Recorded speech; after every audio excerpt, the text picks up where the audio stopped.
de nuestra institución.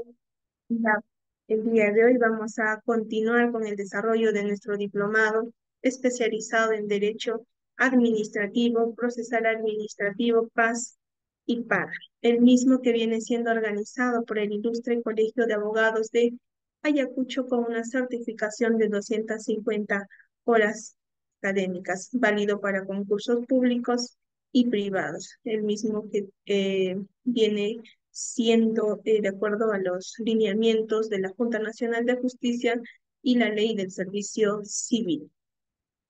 Bien, doctores, el día de hoy es nuestra quinta sesión de este diplomado, eh, el mismo que se va a abordar el tema de la revisión de los actos administrativos y recursos administrativos. El mismo que estará a cargo por nuestro ponente, el doctor Jean-Pierre Valverde Encarnación. El doctor es abogado por la Pontificia Universidad Católica del Perú, asimismo es especialista en Derecho Administrativo. Bien, doctores, para que nuestra sesión se desarrolle de manera dinámica, activa, pueden encender sus cámaras. Asimismo, se les pide estricto respeto a nuestro ponente, a todos nuestros participantes quienes ya se encuentran en nuestra plataforma Zoom de ANDAP y aquellos participantes quienes nos están viendo a través de nuestro Facebook Live de nuestra institución ANDAP desde distintas regiones de nuestro país. Bien, doctores, aquellos que desean formular sus preguntas pueden dejar en el caja de comentarios en el chat o en su defecto pueden alzar el icono de la mano. Se les va a habilitar el audio a cada participante. Recordarles que las preguntas que van a formular deben ser de acuerdo al tema que nuestro ponente va a desarrollar el día de hoy. Bien, doctor Jean-Pierre, le doy el uso de la palabra para que pueda dar inicio a esta sesión del día de hoy. Muchas gracias, doctor. Muchas gracias por la presentación. He preparado una PPT, no sé si la pueda compartir con la audiencia. Sí, doctor, puede compartirlo. Tiene todos los permisos para que pueda proyectar su Muchas pantalla. gracias. Ustedes me dicen si ya se puede proyectar. Sí, doctor, sí se logra visualizar. Ya, perfecto. Muchas gracias.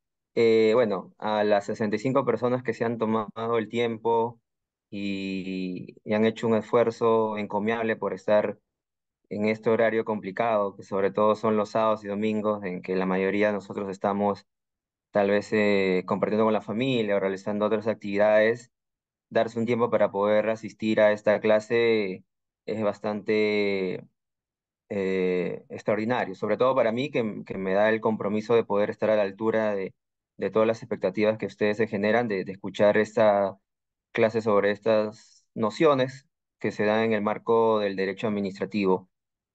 Como lo había mencionado al inicio, en esta oportunidad a mí se me ha encargado exponer sobre la revisión de actos administrativos y los recursos administrativos.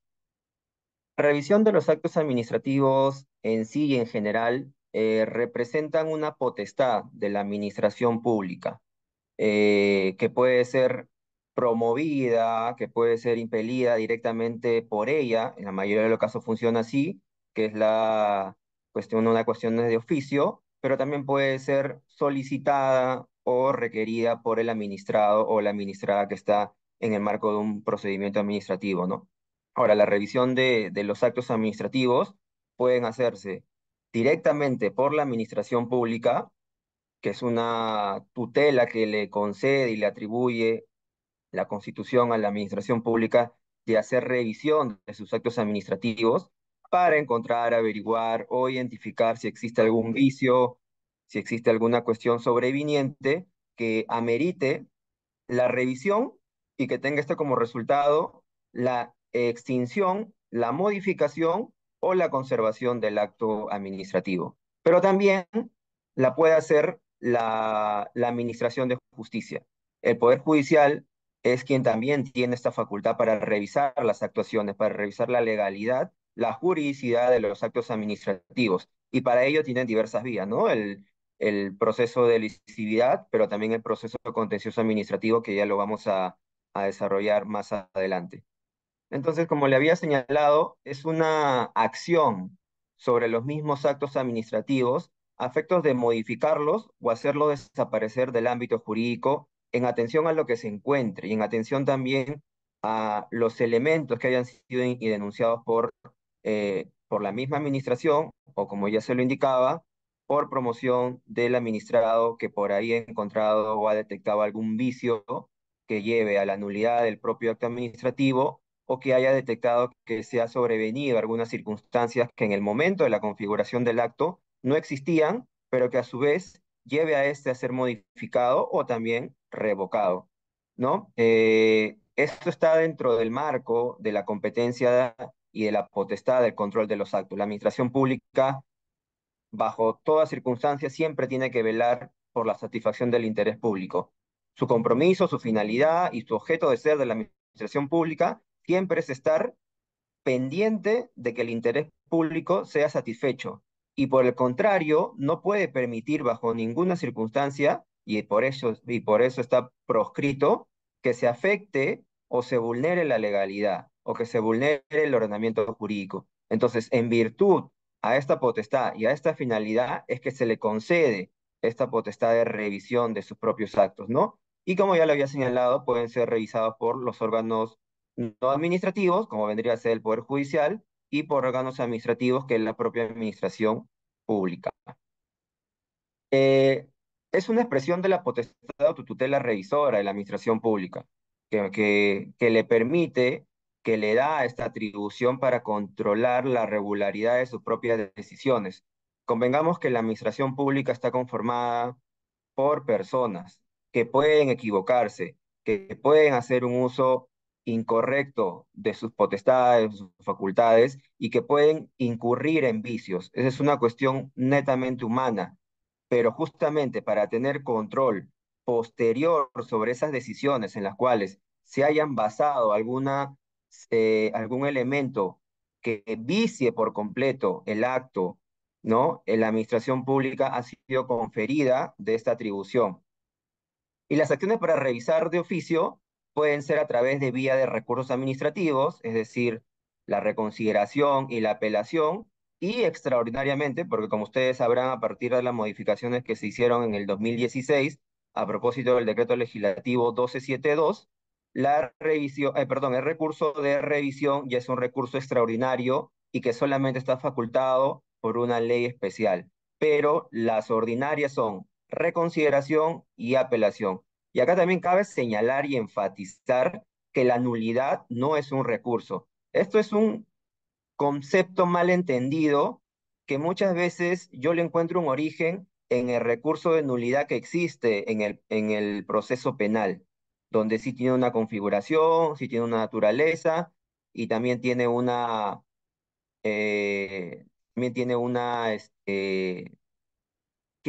tiene un procedimiento o una vía, pero esto no sucede en el procedimiento administrativo. Por eso es que no podemos llamar como recurso a la nulidad ni tampoco a la revocación. Son simplemente acciones de revisión de oficio. Los únicos recursos, para recalcar, son la reconsideración y la apelación, ¿no? O de oficio por la propia administración pública. Estos recursos son impulsados por el administrado o por la persona con interés, ¿no? Que tiene alguna intención de que se revisen las decisiones de primera instancia por un superior jerárquico. Pero también pueden ser de oficios por la propia administración pública, es decir, la administración pública se percata de que existe un vicio en el acto que ella misma ha emitido. Entonces, sin necesidad de que nadie se lo solicite, la administración puede, de oficio, y de ahí viene la palabra de oficio, puede revisar esta actuación, esta decisión y determinar si se mantiene o se elimina del ordenamiento jurídico. Ahora, las acciones de revisión de oficio son tres, las que están señaladas en el tubo de la LPAG. La rectificación del error material, que digamos es una acción rectificatoria ante un error material no sustancial, la revocación que se da, que se produce, que se configura cuando causas sobrevinientes al hecho configurador del acto son modificadas y ameritan que esta actuación o esta decisión sea revocada. Y la nulidad, evidentemente, cuando el propio acto administrativo nace con un vicio de nulidad que le impide mantenerse en el ordenamiento jurídico, justamente porque vulnera, porque viola o porque afecta algunos de, digamos, los elementos de validez del acto, porque contravenciona normas de orden público o porque está sustentada en delitos que vician por completo su conservación, ¿no? Y los recursos administrativos, como yo le había dicho, reconsideración, apelación, los ordinarios, y revisión, que es uno de extraordinaria naturaleza. Vamos con la revisión de oficio, que para recapitular son tres: rectificación, ¿no? Rectificación, revocación y nulidad. La rectificación del error material está prevista, estipulada en el 12.12 del tubo del LPA, y literalmente señala que los errores materiales o aritméticos en los actos administrativos pueden ser rectificados con efecto retroactivo en cualquier momento de oficio o instancia de los administrados, siempre que no altere lo sustancial de su contenido y el sentido de la decisión. La rectificación adopta las formas y modalidades de comunicación o publicación según corresponda para el acto original. Ahora, esta rectificación, como la propia disposición expresa, no puede variar sustancialmente el contenido, es decir, el fondo ni el sentido de la decisión. Es una rectificación simple, digamos, superficial, epitelial, que va a conservar la esencia del contenido y que además va a poder ser observada y detectada por el administrado sin necesidad de hacer un razonamiento jurídico, sin necesidad de hacer un esfuerzo interpretativo, sino que va a ser una cuestión que esté a simple vista. Y por eso es que hay tres tipos de errores materiales. Es un error de expresión, es decir, me equivoco de la institución jurídica, ¿no? Que estoy refiriendo. Por ejemplo, puedo equivocarme en la norma, pero eso no quiere decir por completo de que el contenido, el desarrollo haya sido viciado, sino por el contrario, simplemente que he tenido un error de ese tipo. Puede ser un error gramatical que no tiene mayor incidencia en el fondo o en el sentido de la decisión, ¿no? Algún error ortográfico, algún error de sintaxis, etcétera, que tenga relación con la gramaticalidad y sobre todo con el entendimiento y con el fraseo del contenido. Y un error aritmético, es decir, una discrepancia numérica. Quise decir 5 y coloqué 6, o quise enumerar un artículo y me equivoqué y coloqué otro, ¿no? Pero de por sí ese tipo de errores, ¿no? De fallas, no suponen una alteración ni al contenido ni al sentido, tal como lo indica la norma.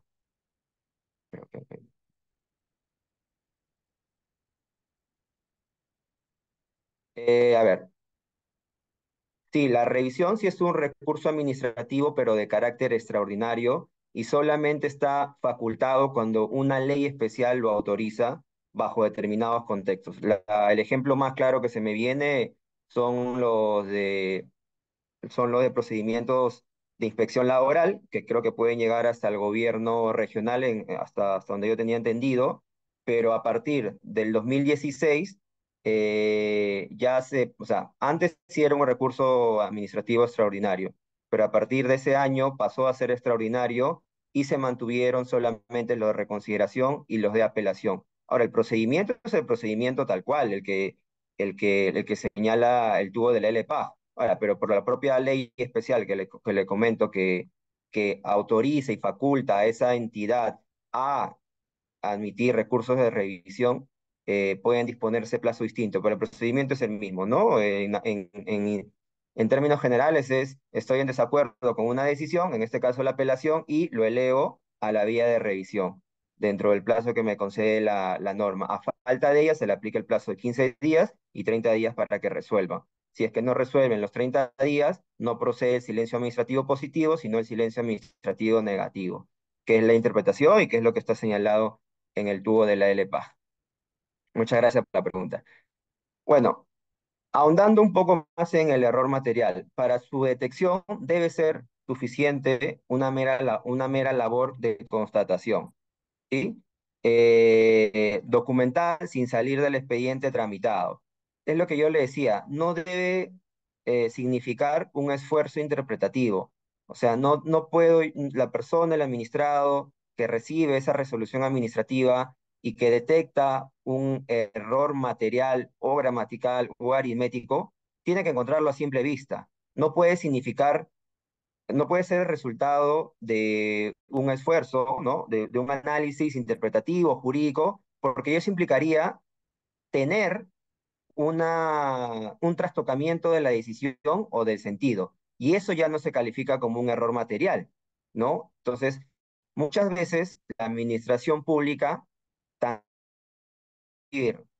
ciertos vicios de nulidad, porque vamos, pasa y pasa a menudo, trata de darle, o sea, trata de nominar a este error como material cuando es un error esencial que conlleva la nulidad del acto. Entonces, por eso es que es muy importante seguir a rajatabla. Esta es una cuestión, digamos, de apreciación negativa. Yo tengo que entenderlo de una manera directa. Si yo me tomo un esfuerzo adicional, eso para mí ya no debería calificar como un error material, sino debería ser todo lo contrario. Y yo puedo impugnarlo. Puedo acudir en recurso porque no estoy de acuerdo con esa rectificación que está haciendo la administración pública. Ahora, no debe implicar un juicio valorativo ni exigir una calificación jurídica, como no debe ser, es decir, los actos de rectificación que de acuerdo a la solemnidad y a la formalidad del acto que contiene ese error, no pueden significar, digamos, una argumentación adicional. Simplemente puede, y basta con que sea una fe de ratas, ¿no? Que simplemente se manifiesta indicando donde dice tal, debe decir tal. Así de simple. Si es que ya existe algún desarrollo, algún argumento que respalde o que trate por ahí de explicar por qué se dio el error y cómo se debe dar el error y por qué debemos entender que es un error material o gramatical, ahí ya debo ya tener ciertas alertas o ciertas alarmas de que no estamos justamente ante un error material. Es simple una rectificación bastante plausible, bastante solemne, bastante formal. ¿No? Donde dice tal, debe decir tal. Y con eso es suficiente para poder darle la calificación de error material.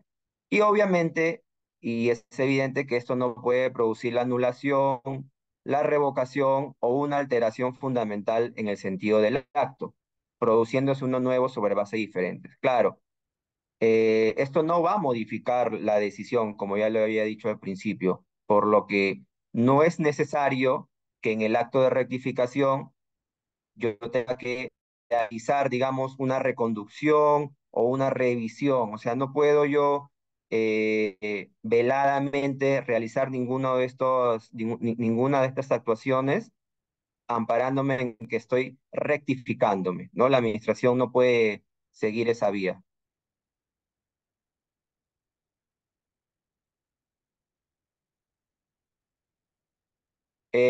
A ver, como les decía, ¿no? El acto de rectificación y el acto rectificado tiene que ser mediante una declaración formal. Es importante, y esto también se debe a las modificaciones, sobre todo que fueron realizadas a partir del 2016, que la administración haga pública, o sea, haga pública en el sentido de la persona que le ha emitido el acto y que tenga también el conocimiento expreso, mejor dicho, más que público expreso, de que hay una rectificación, porque a veces sucedía que la rectificación se hacía veladamente, ¿no? Para tratar de minimizar o mitigar por ahí ese error que haya podido cometer la administración. Ahora no. Ahora la norma y el tubo de la LPAJ exige que esta declaración sea formal, es decir, a través de otro acto, no que haya una corrección o una subsanación en el acto de origen, que no lo sustituya, sino que simplemente que lo modifique en la parte puntual y que quede en el legajo o en el expediente administrativo correspondiente esa rectificación, ¿no? Por eso que es una manifestación de la administración pública de exteriorizar su voluntad de corrección, ¿no? Es decir, la administración se da cuenta que ha cometido un error. Y como yo le decía, el origen de estos errores se da justamente porque son personas, son seres humanos quienes realizan estas actuaciones, ¿no? La administración pública no es una robotización, no es un ente abstracto, no es una computadora que por ahí podríamos asumir de que no tiene errores, sino son personas que pueden equivocarse, pero así como se equivocan, pueden también tener esta posibilidad de rectificar siempre y cuando no sean errores que modifiquen el fondo o el sentido, es decir, que no sean esenciales o que no toquen aspectos esenciales de la resolución. Ahora, ¿quién es, digamos, el competente para poder rectificarse? Es la misma autoridad que emitió el acto quien lo corrige, ¿no? O sea, si el órgano de primera instancia es quien emite el acto y se da cuenta, en principio, tiene que ser este mismo órgano quien rectifique este acto. El órgano que comunica, que notifica el acto administrativo, tiene alguna equivocación en cuanto a algunos aspectos muy puntuales, gramaticales o aritméticos, también tiene la facultad de poder corregirse, ¿no? Pero también puede ser la máxima autoridad quien puede realizarlo si tiene conocimiento. Ahora, no hay un plazo definido, puede hacerlo en cualquier momento y eso es algo que por ahí, digamos, es una cuestión de discusión de la ley, ¿no? De, de no tener un plazo que le permita al administrado tener la seguridad, ¿no? Pero aquí, frente a esa limitación temporal, surge también la propia iniciativa del administrado, ¿no? De poder denunciar, digamos, en el sentido amplio de la palabra, no en el sentido peyorativo, sino en el sentido amplio de la palabra, de denunciar la existencia de un error material. Ahora, hay que tener muy en claro que estas estrategias a veces se utilizan de una manera un poco eh, digamos, particular, ¿no? Esperamos que el error se mantenga en el tiempo, que la administración no se dé cuenta para luego tratar de buscar una nulidad. Pero ojo que también acá entra una cuestión de la razonabilidad, es decir, si el administrado entendió el fondo y entendió el sentido, a pesar de que existe un razonamiento, tengamos en cuenta que siempre va a primar la conservación del acto. Entonces, si la administración no lo hace en el más breve plazo posible, que es lo que corresponde y es lo que amerita, el administrado también está en todo derecho de poder invocar a la administración a corregir o a precisar, ¿no? Y como lo decía, si es que hay una discrepancia entre lo que yo considero como error material y lo que la administración lo califica de esa manera, yo puedo impugnarlo vía recursos administrativos, inclusive puedo llevarlo al proceso contencioso administrativo. Entonces, es una cuestión también contenciosa que yo puedo discutir porque yo puedo tener total discrepancia de la actuación de oficio que tiene la administración pública en cuanto a esta rectificación de error material. A ver, ejemplos de errores materiales. Por ejemplo, yo en mi desempeño profesional normalmente me dedico a los procedimientos administrativos sancionadores, ¿no? Entonces, muchas veces la administración lo que hace es cuando me notifica, se equivoca a veces de indicarme el artículo que tipifica la infracción, ¿no? Me pone 215 o a veces ustedes serán más familiarizados con la coyuntura, pero en la época de pandemia del 2020 hasta el 2022 inclusive, hubieron una serie de modificaciones al tubo de LEPAS, también se cambiaron varias normativas reglamentarias y sectoriales. Entonces la administración tal vez no lleva a la misma velocidad que los cambios normativos y por eso es que me tipificaban artículos que ya estaban derogados, pero obviamente la conducta seguía vigente, ¿no? Entonces, eso ciertamente es un error material es un error que no trastoca el sentido, que no trastoca el fondo de la notificación, pero era importante que la administración lo pueda resolver de una manera inmediata, ¿no? Ahora, también he visto errores materiales en la resolución de primera instancia, ¿no? En el otorgamiento de alguna licencia, en el otorgamiento de alguna, en el otorgamiento de algún permiso. Por ejemplo, he visto algunos permisos, me parece, municipales donde la administración ha otorgado un plazo que no le corresponde, ¿no? Vamos a poner un ejemplo, le han dado 15 años en lugar de 10 y eso evidente se debió a un error aritmético, porque donde debió decir 10 dijeron 15 y a veces el administrado pensó que eso iba a poder convalidarse en el tiempo, ¿no? Pero tengamos en cuenta que el error no puede convalidar, porque si la norma te indica un techo, digamos, de plazo para la vigencia de una autorización o un permiso, el hecho de que la administración o el funcionario del momento se equivoque en colocar el plazo correspondiente por una falta aritmética, no implica que eso per se ya le va a conceder ese derecho al administrado, ¿no? Entonces, errores de ese tipo, errores gramaticales, ¿no? Errores de muchas veces también es cierto, y de repente acá habrá algunos colegas que trabajan en alguna administración, municipalidad, utilizamos las famosas planchas, ¿no? Ya tenemos escritos plantillas, escritos prototipos, ¿no?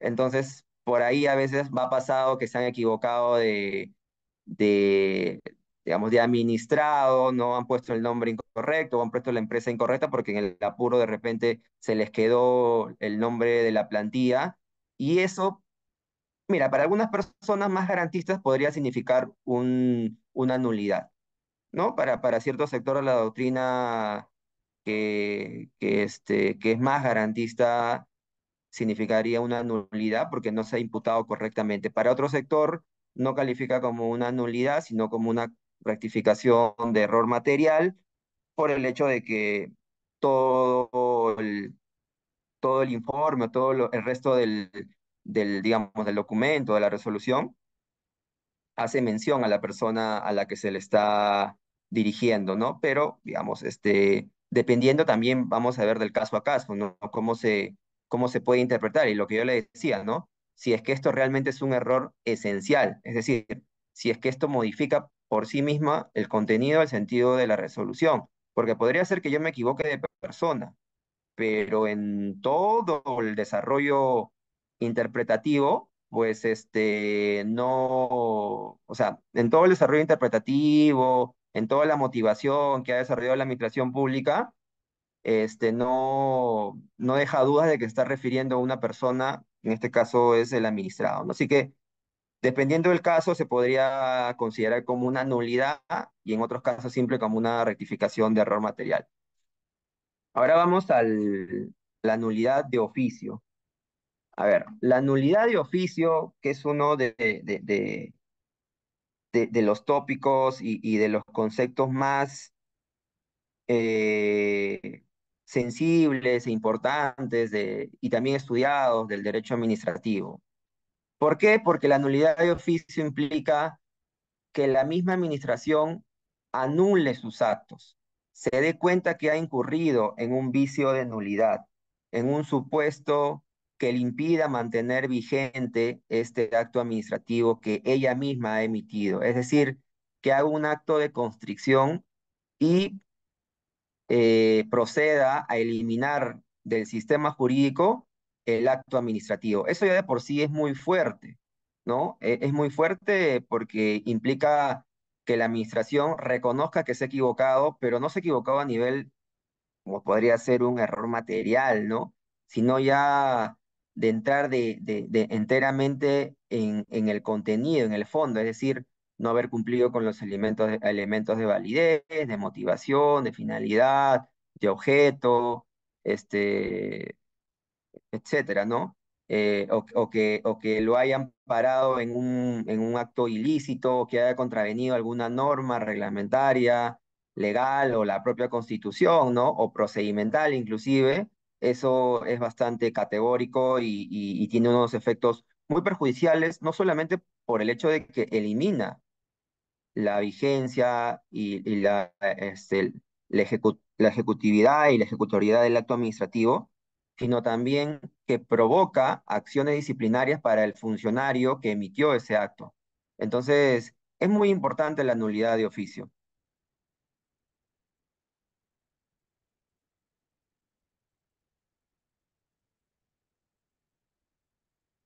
A ver, nulidad de oficio. Cualquiera de los casos enumerados que están en el artículo 10 del tubo de la LPA, que son básicamente los supuestos de validez del acto administrativo, puede declararse de oficio la nulidad aun cuando hayan quedado firmes, siempre que agraven el interés público o lesionen derechos fundamentales. Esta parte de la salvedad que te deja esta disposición se da por el principio de conservación del acto. Como sabemos, ante cualquier denuncia o ante cualquier revisión que me lleve a mí a verificar si es que el acto ha sido válidamente emitido, es decir, no haber incurrido en ningún aspecto, ningún elemento de nulidad, siempre debe primar la conservación del acto. Es decir, la administración pública debe hacer todo el esfuerzo, debe agotar cualquier medio antes de anular su propia actuación. Y por eso es que siempre prima la conservación del acto. Digamos que esa es una garantía, por así decirlo, a favor de la administración pública para que pueda mantener, conservar la vigencia de sus actos administrativos, aun a pesar de que se han producido ciertos vicios, pero tienen que ser vicios no trascendentes, y esa es la clave. Tienen que ser vicios no esenciales, tienen que ser vicios que no agraven el interés público o lesionen derechos fundamentales. Una vez que se ha comprobado la afectación a algún derecho fundamental o el gravamen al interés público, ese acto ya no puede conservarse y por lo tanto debe ser anulado, ¿no? Ahora, la nulidad puede ser declarada por el funcionario jerárquico superior al que expidió el acto, ese es un requisito sine qua non que establece la norma, y la facultad para declarar la nulidad de oficio de los actos prescribe a los 2 años contados a partir de la fecha en la que haya quedado consentido. ¿Qué quiere decir esto? Que desde el momento en que el acto administrativo quedó firme o quedó consentido por el administrado, dependiendo de cuál sea su condición, la administración pública tiene 2 años para poder asimismo, digamos, revisar de oficio y declarar la nulidad de acto. Pero si es que se supera este plazo, todavía la misma administración pública puede ir en vía judicial para que sea el Poder Judicial quien determine la nulidad, pero siendo la administración pública quien plantee esa demanda en un proceso de licividad. Creo que hay una mano levantada de la señorita o la señora María Flores. No sé si las Entiendo. preguntas van a ser al final o cómo lo van a moderar. Ustedes me indican, yo me allano. Doctor, lo dejo a consideración de usted, puede ser ahora o al finalizar también. Y a ver, la escucho a la señorita Flores. Bien, lo voy a habilitar el micrófono, doctor.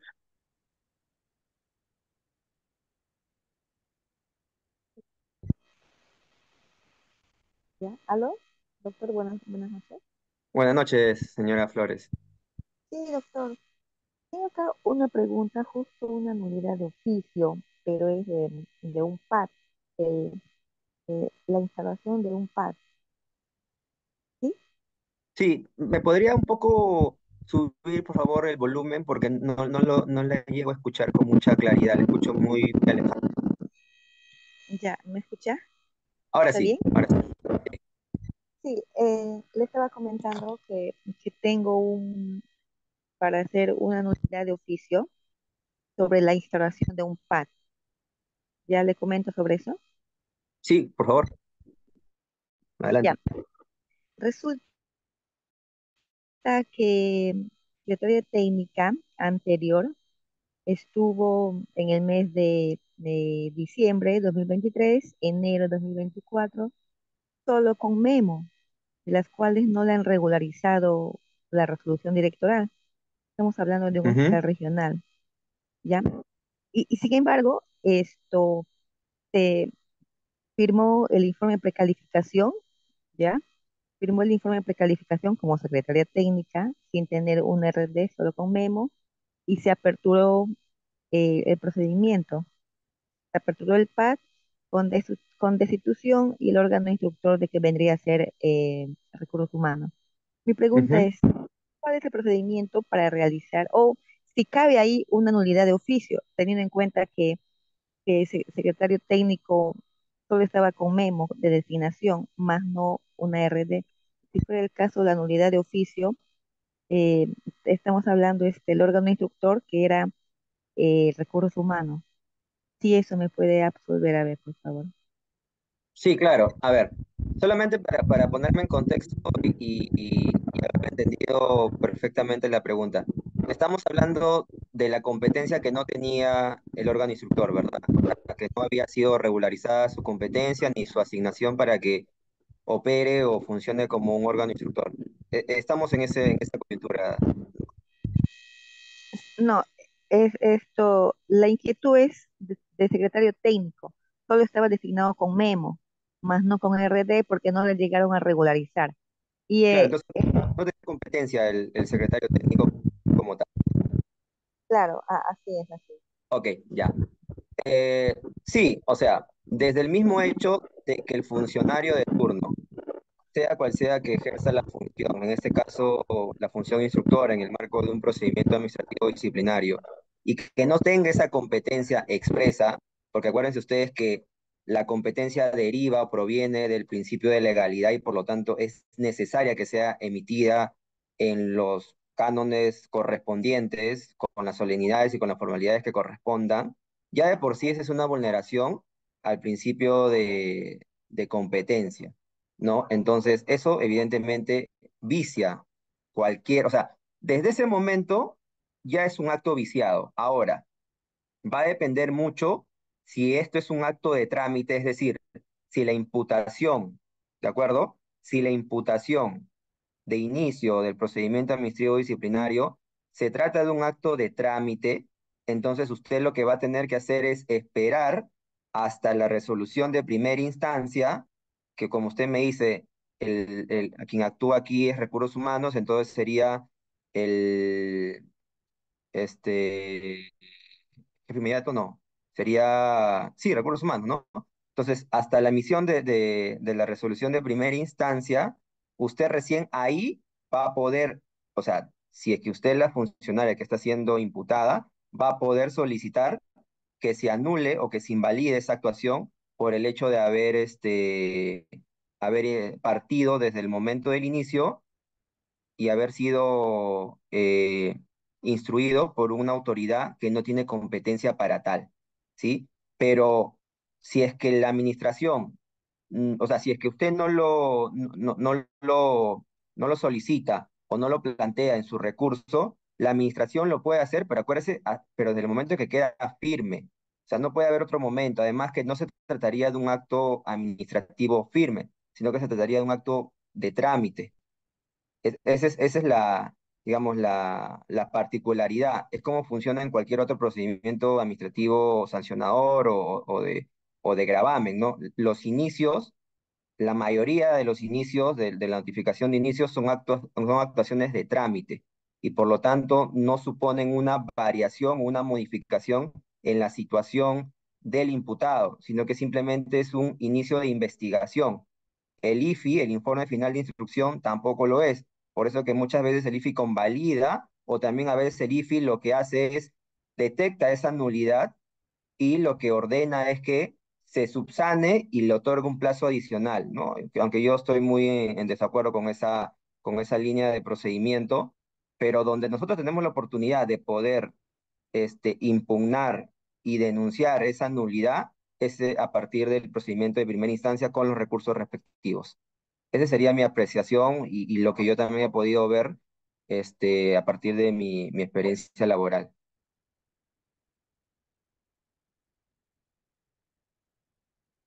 Listo. Sigamos. A ver,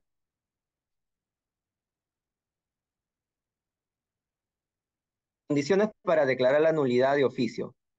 que el acto haya sido emitido, aun cuando sea firme, ¿no? Eso es importantísimo. Como le decía, si el acto ya tuvo una emisión, nosotros como administrados podemos impugnarlo, ¿no? Vía los recursos que tenemos dispuestos por la Ley de Procedimiento Administrativo General, y cuando ya se han convertido en firme, la administración lo puede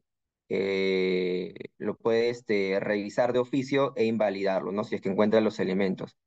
Ahora, ¿cuáles son las causales? Y esto nos remite al artículo 10 del tubo de la LPA, vicios en la competencia. Justamente me sirve el caso que nos brindó su compañera para explicar.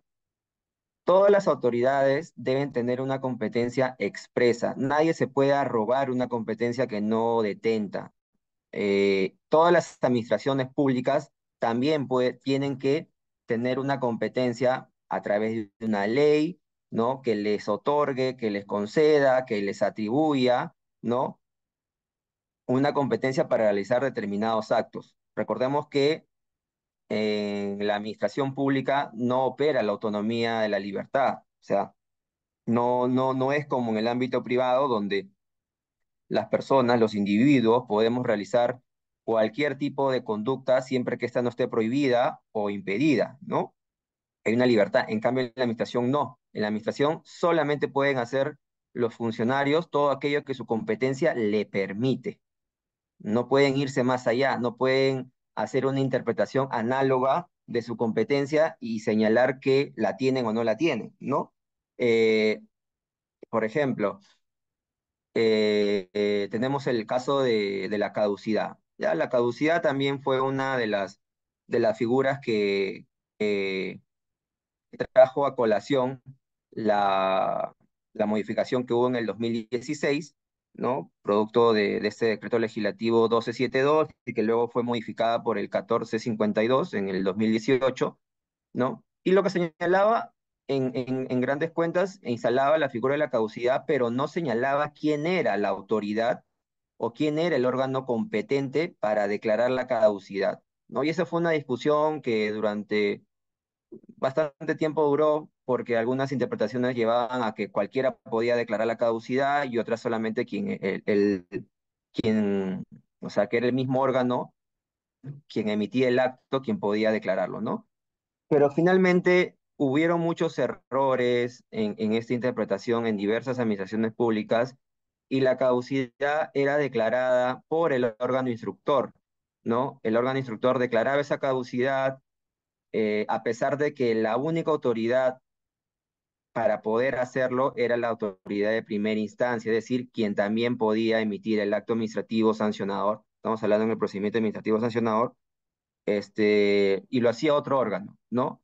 Otro de los ejemplos era que habían competencias que eran exclusivas de un órgano que no las podía delegar, que no las podía, que tampoco se podían renunciar, y sin embargo realizaban ese tipo de actuaciones. Eso también era un vicio de la competencia, ¿no?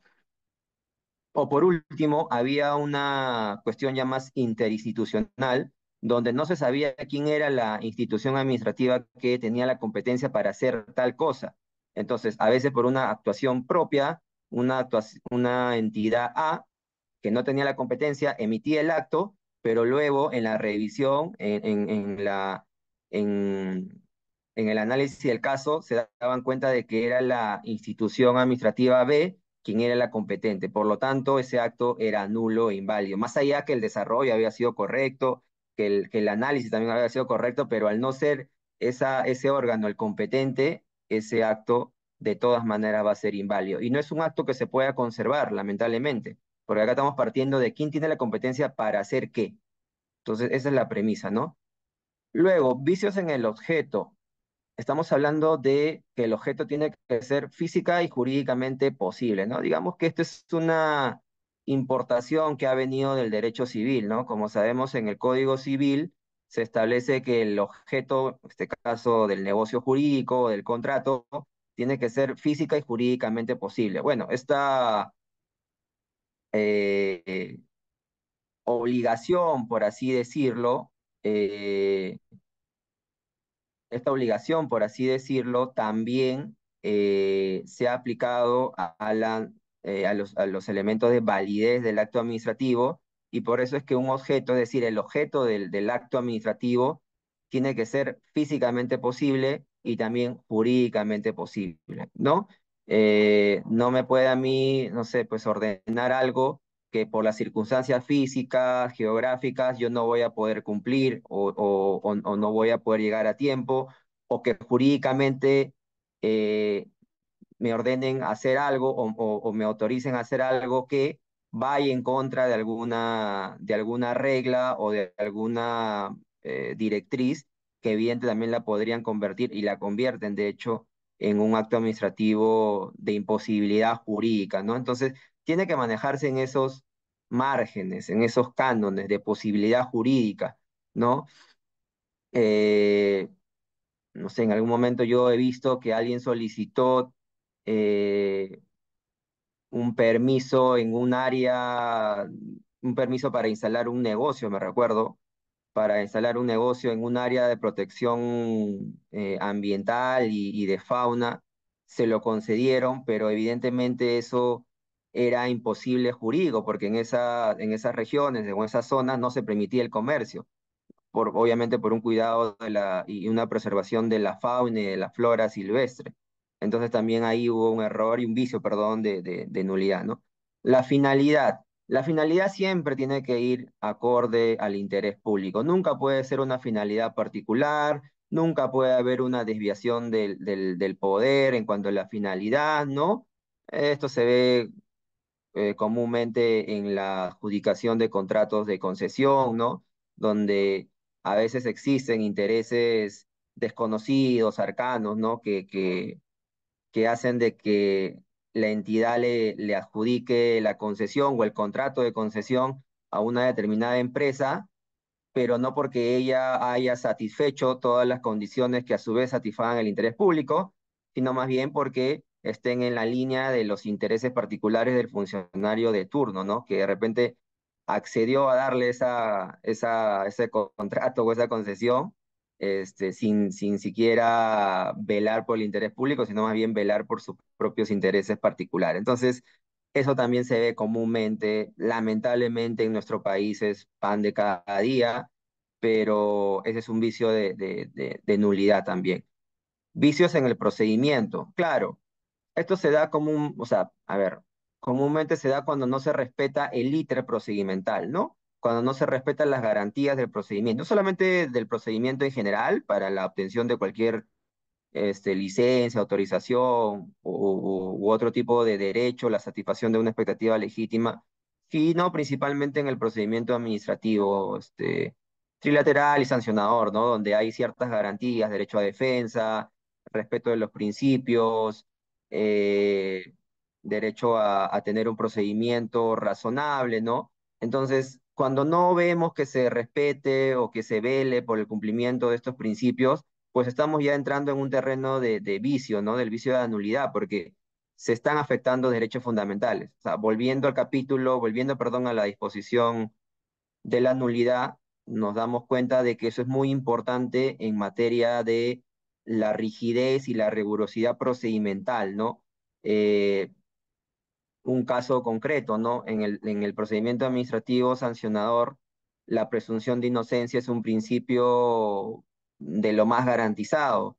Ninguna administración pública puede invertir la carga de la prueba en el marco de un procedimiento sancionador. Al contrario, es ella quien tiene que demostrar fehacientemente y sin ningún ápice de duda que la imputación amerita una responsabilidad administrativa. Sin embargo, vemos muchas veces que la actuación de las municipalidades no se acoge al respecto a estas garantías.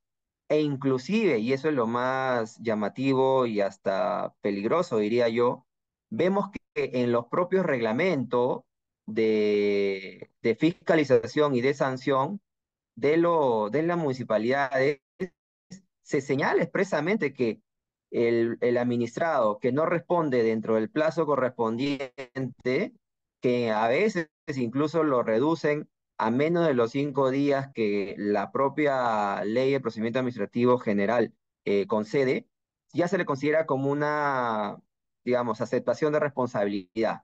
Eso claramente invalida ese procedimiento que va a terminar en la emisión de un acto administrativo, ¿no? Porque de ninguna manera el silencio va a implicar o va a significar la aceptación de responsabilidad de ese administrado. O sea, no hay manera y no pasa de esa forma, ¿no?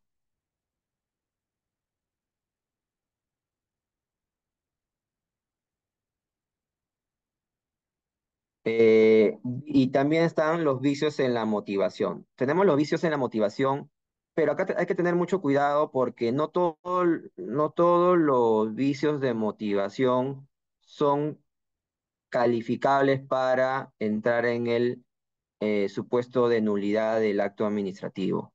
Hay determinados vicios. Digamos que es una lista cerrada negativamente, ¿no? Los vicios de incongruencia, los vicios de, digamos, de incoherencia, a veces se subsana mediante el principio de conservación del acto, pero los vicios que sí son eh, esenciales y son estructurales son la inexistencia de la motivación, es decir, no hay ninguna motivación, no existe absolutamente motivación alguna que sostenga, afirme o ampare una decisión y también digamos, la deficiencia agravada de esa motivación me provoca también la nulidad, ¿no? Es una deficiencia tal cual que no me va a permitir a mí poder conservar ese acto porque es deficiente de inicio a fin, ¿no?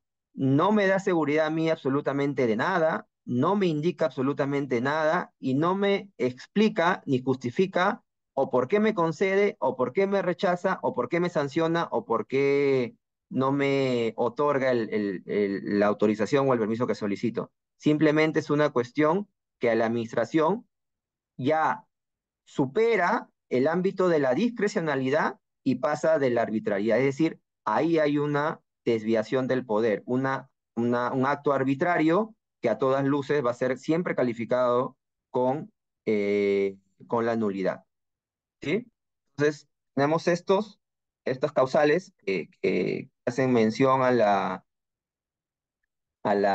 artículo 10, pero además también tenemos que sumar aquellos que se amparan en un delito, ¿no? No podemos la administración, la ley no permite que se conserven actos que hayan sido amparados en un delito, por ejemplo, últimamente con los casos de los contratos de licitación de estos megaproyectos, uno de los delitos es la corrupción, ¿no?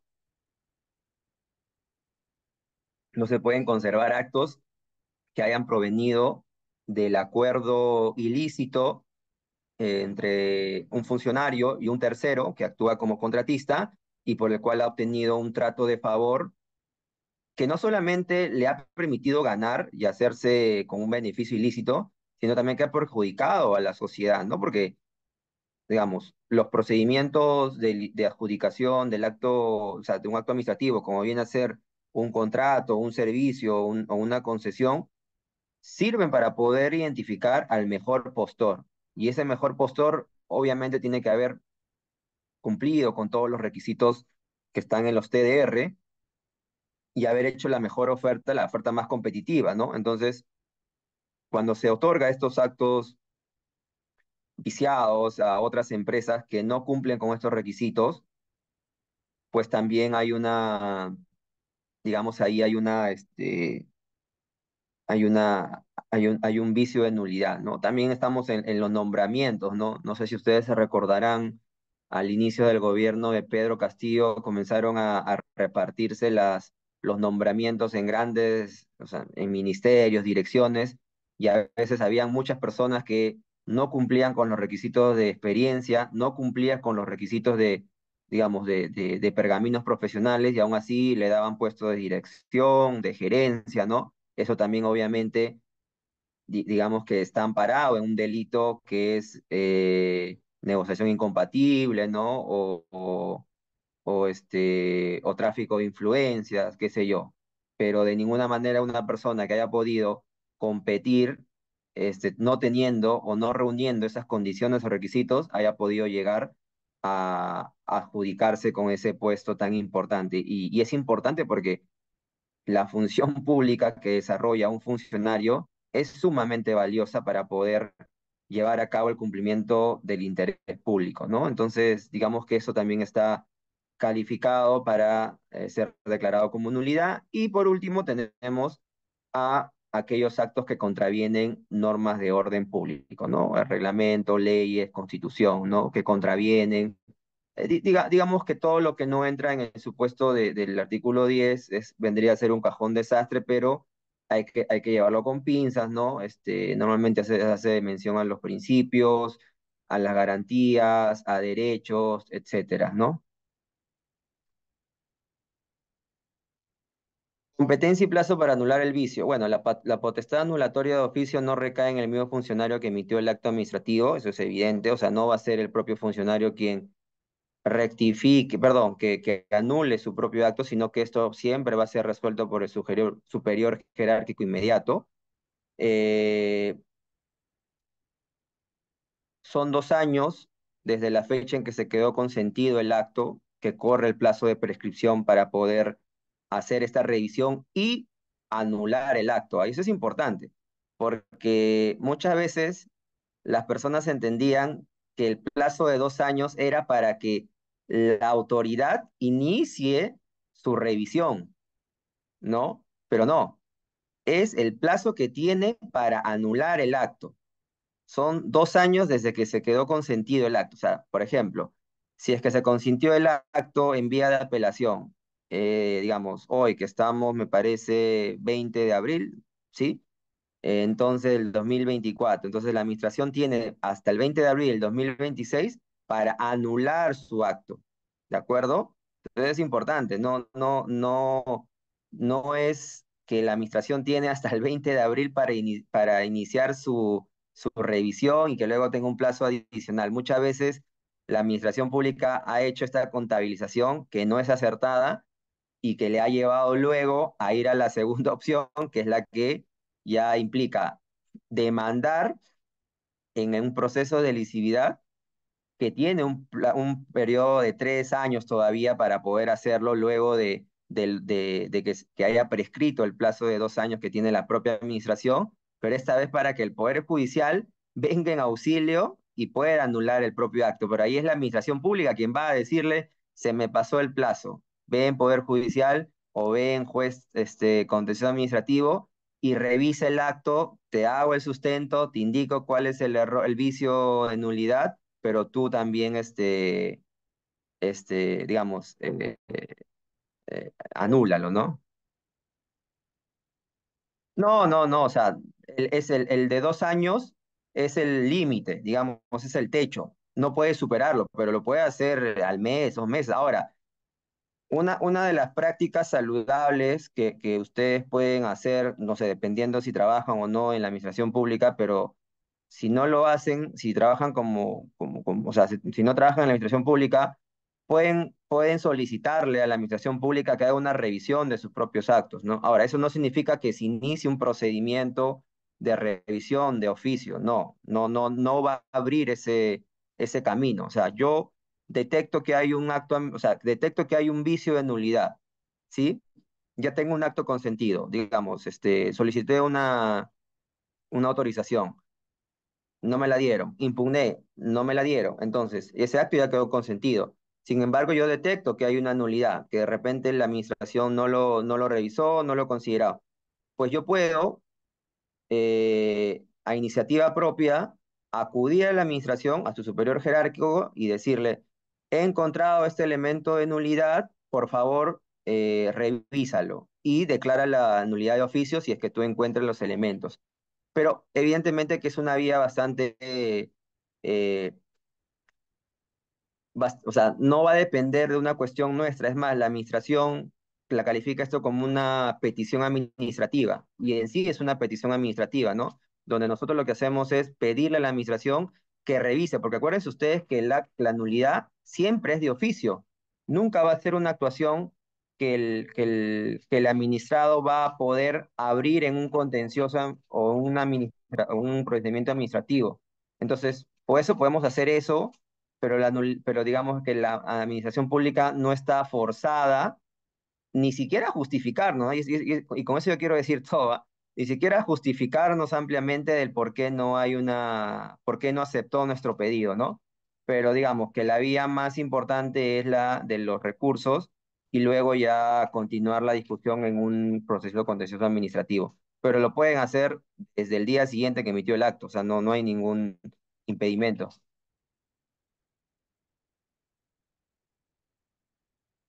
Si pasó más de 3 años y el titular jamás, sí, sí, sí, ya pasó ya más de 3 años, si pasó los 2 años, la administración se le prescribió y pasaron los 3 años y la administración nunca lo demandó, sí, ya el acto ya quedó firme, ya no se puede hacer nada.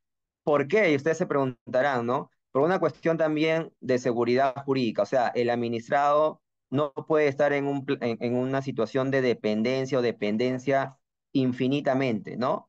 Digamos que esta es una cuestión que se le da a la administración pública de poder revisar, pero esta revisión no va a poder ser para siempre o de manera indeterminada, porque si no viviríamos en una constante inseguridad.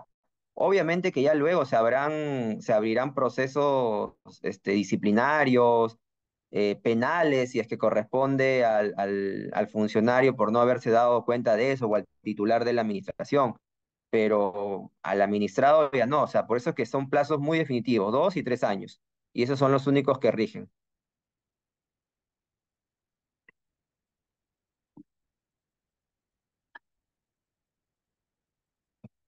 A ver, como le decía, eh, el marco en el que se da el proceso de contencioso de lesividad es uno en el que la propia administración, y acá debemos tener muy en claro que es la propia administración quien va a tener legitimidad para obrar, ¿sí? No puede ser el administrado, es decir, nosotros como administrados que hayamos sido perjudicados por un vicio de nulidad, digamos, obviamente que si hemos sido beneficiados, no, o sea, ni de ninguna manera vamos a ir a denunciar o a demandar ese acto, ¿no? Pero si hemos sido perjudicados, no podemos ir porque no tenemos legitimidad. Es la misma administración que tiene que ir a demandar eso en un proceso contencioso de lesividad. ¿Y cuáles son los presupuestos?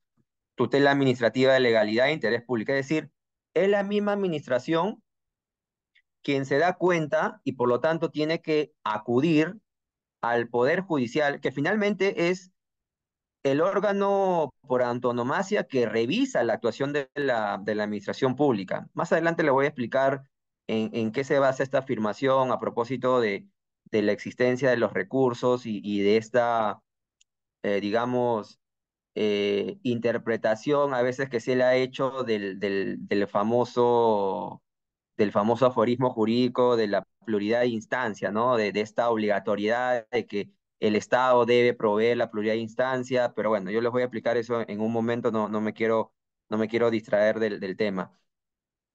Y bueno, y garantizar la seguridad jurídica y el debido procedimiento del administrado, ¿no?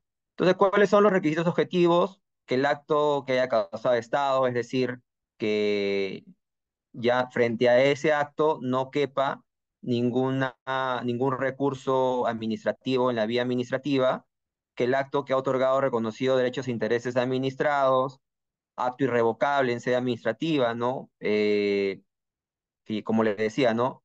Que haya agotado de repente la vía de apelación. En el otro caso era que yo de repente no impugné dentro de los 15 días hábiles y por eso ese acto también quedó o causó estado, acto que agravie la legalidad y un acto que agravie el interés público. O sea, cualquiera de estos requisitos objetivos que se cumplan y que estén dentro o que formen parte de la calificación del acto administrativo ya cumple con poder ser demandado por la administración. Y los requisitos objetivos, obviamente, la legitimidad activa, es decir, la administración pública, quien tiene que ir, la legitimidad pasiva va a ser el administrado, quien es detentor de los efectos de este acto administrativo, ¿no? Y el órgano jurisdiccional, obviamente, ¿no? Por último, tenemos la revocación de oficio. Sin embargo, les quiero pedir unos 10 minutos que nos tomemos un break, de paso que podemos ir a tomar un poco de agua o café o a soltar un poco las piernas y retornamos si todos están de acuerdo. Yo también voy a llenar mi fluye un poco de agua para poder continuar con la clase. Por favor, en 10 minutos podemos regresar y continuamos con la clase para ver la revocación de oficio y luego con los recursos administrativos. Ok, doctor, lo esperamos. Bien, doctores, aprovechen el tiempo en poder, ¿no? Tomar sus mates, dependiendo del lugar donde ustedes se encuentran. El doctor está dando 10 minutos de break para que puedan realizar algunas actividades, como ya les ha comentado. Mm. El tema que estamos abordando es la revisión de los actos administrativos y pasaremos finalmente a los recursos administrativos.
Doctores, con respecto a la grabación, bueno, aquellos que nos escuchan, el doctor ha pedido 10 minutos de break, en breves minutos va a retomar la ponencia y con referencia a la grabación estará habilitada en el aula virtual de cada participante que se ha inscrito en el diplomado o en esta sesión eh, de esta fecha.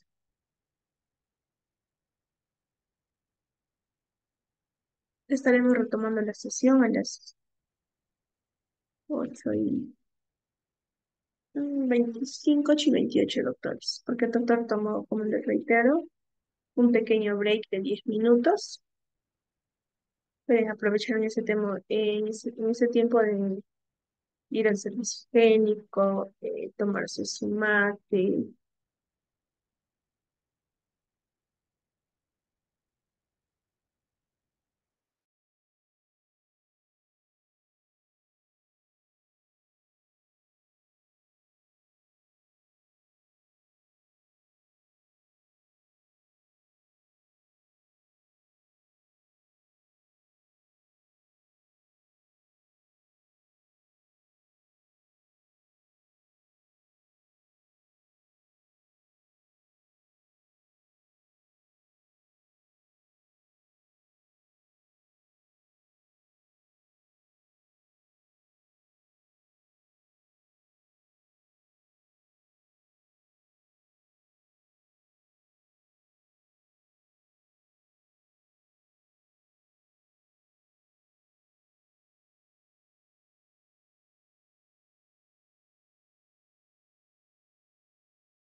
Bien, muchas gracias por continuar con nosotros. Vamos a seguir con la clase.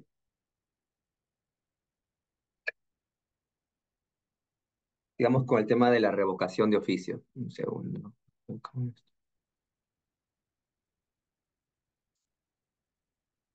¿Me escuchan ahora? ¿Se me escucha? Sí, doctor. Ya, perfecto. Bueno, habíamos repasado las actuaciones de revisión de la propia administración pública. Habíamos hecho un estudio aproximado de la rectificación de error material y también de la nulidad de oficio. Y ahora solamente nos queda revisar la revocación de oficio, que es otra de las instituciones del derecho administrativo, ¿no?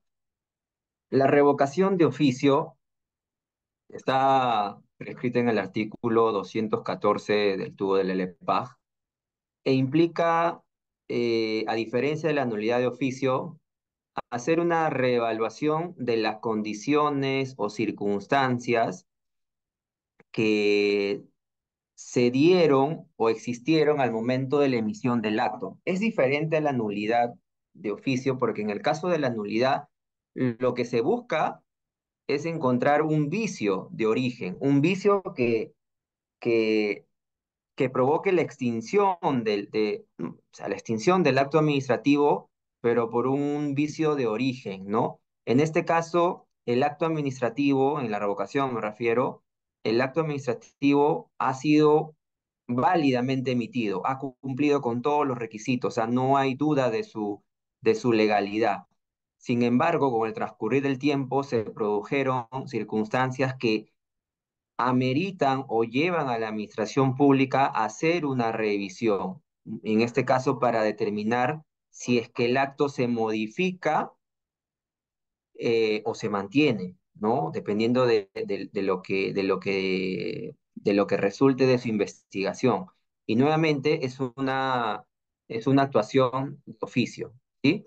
Entonces, esa es la gran diferencia con la nulidad y no hay que confundirla porque muchas veces pensamos que la nulidad y la revocación, si bien, o sea, si bien pueden tener efectos parecidos, el origen o el fundamento no es el mismo y nunca va a ser el mismo.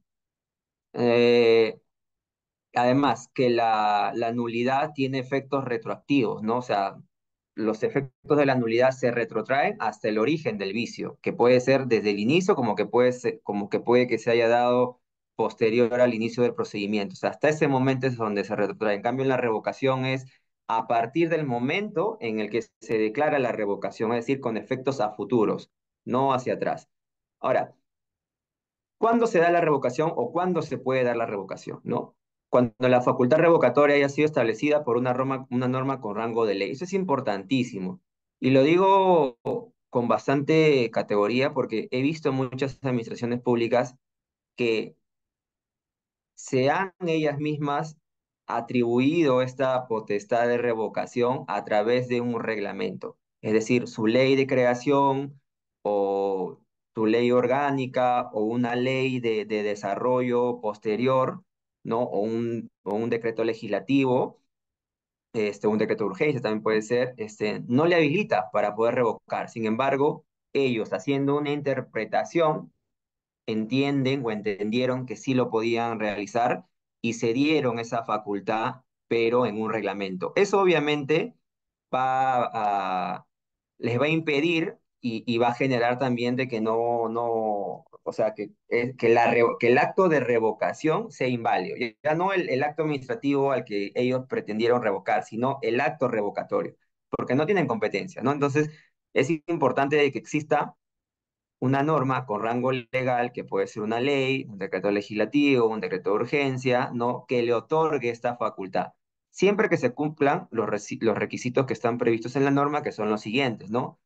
Cuando sobrevenga la desaparición de las condiciones exigidas legalmente para la emisión del acto administrativo, cuya permanencia sea indispensable para la existencia de la relación jurídica creada, ¿no? Como le decía, ¿no? Entonces, al momento de la emisión del acto, la administración se encargó de comprobar y de verificar el cumplimiento de todos los elementos de validez. Entonces eso quedó totalmente garantizado. Por eso que incluso el acto administrativo produjo efectos a favor del administrado, ¿no? Durante el tiempo. Pero pasó un tiempo y las condiciones exigidas legalmente cambiaron. Cambiaron y eso hizo que, evidentemente, el acto administrativo sea discutible en cuanto a su permanencia, ¿no? Porque ya la relación jurídica administrativa que se había creado en un inicio tuvo una alteración, tuvo una modificación y eso llevó a que se revoque o que se tenga que revocar el acto administrativo, ¿no? Y como también se aprecian elementos de juicios sobrevinientes que favorezcan legalmente a los destinatarios del acto y siempre que no se generen perjuicios a terceros. Eso están más vinculados a los actos de gravamen, ¿no? Aquellos que te imponen alguna carga o alguna sanción, ¿no? Por ejemplo, vemos que, a ver, tenemos una sanción, ¿sí? Que al momento de la emisión del acto sancionador se verificó claramente de que el tipo infractor estaba vigente, que el acto administrativo, por lo tanto, era sólido y consistente, y se produjo la multa, ¿no? Sin embargo, el administrado, en todo su derecho, siguió impugnando, agotó las vías de reconsideración, de apelación, y se fue inclusive en proceso contencioso administrativo. En el tiempo, la norma, ¿sí? ¿De acuerdo? La norma varía y varía a favor del administrado. Entonces, el administrado tiene ahí dos cosas, ¿no? Tiene dos líneas o dos estrategias legales que puede desarrollar de defensa. La primera es, evidentemente, plantear esta modificación favorable a su situación jurídica en el proceso contencioso en trámite en el que se encuentra a través de la retroactividad benigna, ¿no? Y acuérdense que inclusive hay una casación que es de aplicación obligatoria para todos los órganos judiciales e inclusive para la administración pública, que señala que la retroactividad benigna se aplica en cualquier etapa del procedimiento administrativo o el proceso judicial. Este, entonces lo puede discutir en ese momento, pero también el administrado puede solicitar a la administración, y digo solicitar porque nuevamente la revocación es únicamente de oficio. Puede solicitar a la administración pública a que revise esta sanción y en virtud de su potestad de revocación, al darse cuenta de que las circunstancias que dieron origen y que dieron lugar posteriormente a la emisión de ese acto sancionador han cambiado y que ahora existe una situación que le produce una situación mucho más favorable y que por lo tanto si es que de repente la multa era mayor, se pueda disminuir o que de repente ya no exista multa o sanción porque ya esa obligación dejó de ser tipificada. Entonces, también es una vía que pueden explorar, ¿no? El otro es cuando se trata de un acto contrario al ordenamiento jurídico que causa agravio, perjudica la situación jurídica del administrado, siempre que no lesione derecho, ¿no? Bueno, también, ¿no? Se puede dar esa situación. A veces también cuando se otorga o sea, se otorga un acto administrativo que, a ver, sobre todo en los casos de materia ambiental, ¿ya? Y de convivencia en determinadas zonas, ¿no? Tal vez la zonificación en algún momento permitía la instalación, digamos,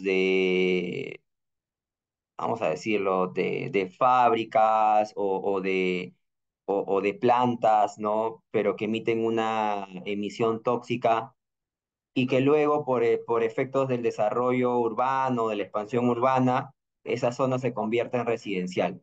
Evidentemente que al momento de la emisión del acto, esa persona que obtuvo válidamente su licencia de funcionamiento no cometió ninguna infracción ni tampoco incurrió en algún vicio de nulidad, porque para tal momento en el que él obtuvo el acto administrativo o la autorización respectiva, estaba permitido la instalación de ese tipo de plantas o fábricas.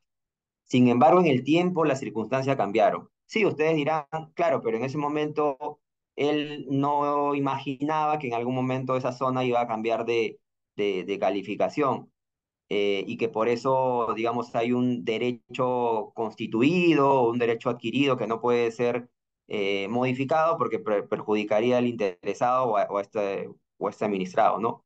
Sí, pero estamos hablando de una causa externa a la administración pública, ¿no? Una causa que la administración pública no ha podido prever y que por lo tanto no es una situación antojadiza o caprichosa, sino más bien que se vuelve insostenible porque la instalación de esa planta va a implicar que se pueda perjudicar o se pueda dañar la salud de las personas que están conviviendo, ¿no? Entonces también es una situación.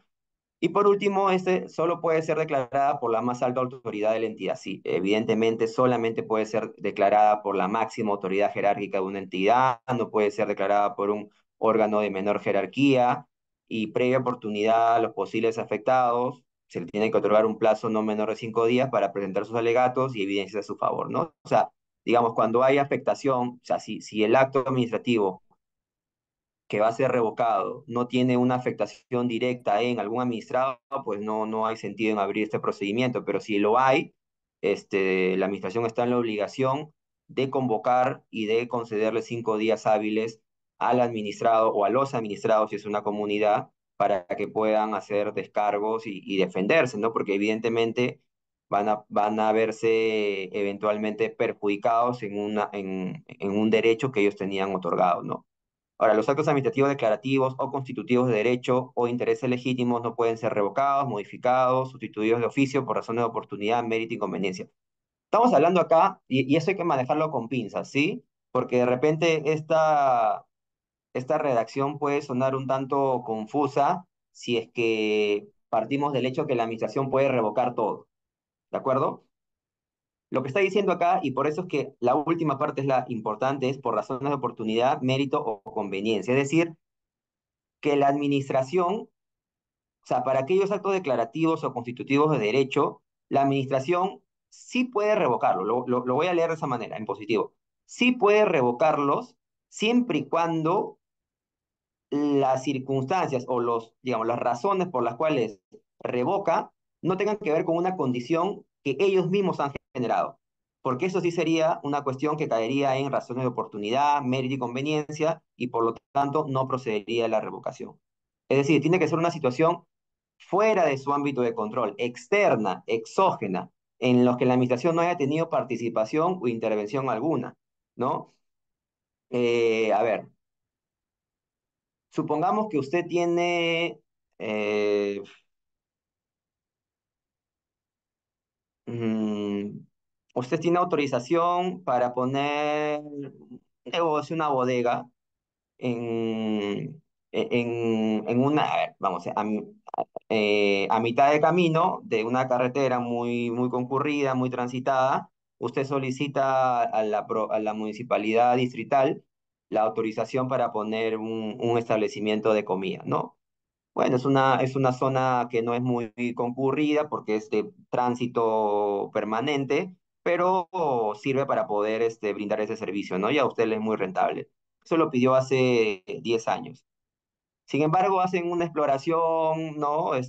Una excavación y encuentran que hay restos arqueológicos de una cultura muy antigua, precolombina inclusive, o preinca, hasta eso, ¿no? Y declaran intangible toda la zona, ¿no? Entonces, obviamente ahí ustedes van a poder comprobar de que la administración que le otorgó ese derecho a la persona para que ponga, para que monte su restaurante, no tuvo nada que ver con ese hecho externo que apareció a futuro, pero que le va a obligar a revocar ese acto, ¿sí? O sea, no es que todos los actos declarativos o constitutivos están protegidos y que no pueden ser revocados. No, solamente cuando no haya tenido participación o intervención en la administración pública y que esas condiciones aparecieron por, por unas cuestiones fuera de su alcance o fuera de su control. Entonces, cuando eso sucede, sí procede la revocación sin ningún problema. Obviamente, y eso es claro, que va a haber una indemnización para la persona. No, no se puede haber afectado porque la persona cuando obtuvo su acto administrativo lo hizo cumpliendo todos los requisitos. Entonces va a proceder una indemnización. Entonces por eso le decía, tengamos bastante cuidado al momento de interpretar esta última parte, esta redacción que puede sonar confusa, pero que si lo entendemos en el marco de la última frase, que es oportunidad, mérito y conveniencia, vamos a poder darle el encaje o la interpretación correcta, ¿no? No, no que sea contradictoria, sino más bien que vaya alineado, que sea compatible. Ahora, como yo les había dicho, esta revocabilidad de los actos consiste en la potestad excepcional que la ley confiere a la administración para que de manera directa, de oficio y mediante un nuevo acto pueda modificar o sustituir total o parcialmente, claro. No estamos hablando acá de anular ni de extinguir, ¿ah? Porque ese es el efecto de la nulidad, perdón, ¿no? O simplemente extinguir los efectos jurídicos de futuros, porque los efectos jurídicos que produjo el acto desde su nacimiento hasta el momento en el que o sea, hasta el momento en que se emitió el acto de revocación, se mantienen, ¿no? Generados conforme a derecho, fundándose en la necesidad de adecuarse a una necesidad extrínseca y posterior. Por eso decía la palabra y le estaba explicando, ¿no? Tiene que ser extrínseco, si no es una cuestión que la administración podría utilizar para antojadizamente revocar un acto que de repente no cumple con ninguna de las condiciones, ¿no? Entonces, por eso es muy importante que sea un acto que sea una condición que no haya tenido o que no haya sido generado, que no haya sido desarrollado o impuesto por la administración pública, porque si no, ya no podría ser supuesto de revocación.